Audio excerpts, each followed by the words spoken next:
നാമത്തിൽ മഹത്വമുണ്ടായിരിക്കട്ടെ. പരീശന്മാരും ഹെരോദാവിന്റെ അനുയായികളും യേശുവിനെ കൊടുക്കുവാൻ സീസറിന് കരം കൊടുക്കേണ്ടതുണ്ടോ എന്ന് ചോദിച്ചു.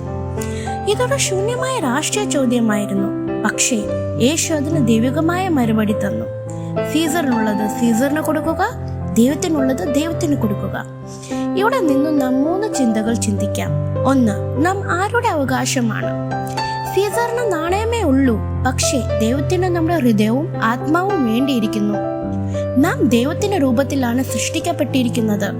അതിനാൽ നമ്മുടെ ജീവിതം ദൈവത്തിനായി സമർപ്പിക്കണം. 2. കഠിന പരീക്ഷണങ്ങളും ചതികളും.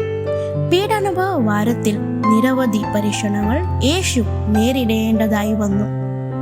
നമ്മുടെ ജീവിതത്തിലും ദൈവത്തിനോട് ചേർന്ന് നിൽക്കുമ്പോൾ ലോകം നമ്മെ പരീക്ഷിക്കും. പക്ഷേ വിശ്വാസത്തിൽ ഉറച്ചു നിൽക്കണം. 3. ദൈവത്തിനുള്ളത് ദൈവത്തിന് കൊടുക്കുക.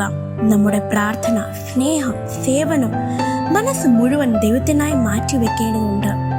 ഈ ആഴ്ചയിൽ ക്രിസ്തുവിന്റെ ത്യാഗം മനസ്സിലാക്കി നമ്മൾ പാവവിമുക്തരായി ദൈവത്തിലേക്ക് മടങ്ങി വരേണ്ടതുണ്ട്.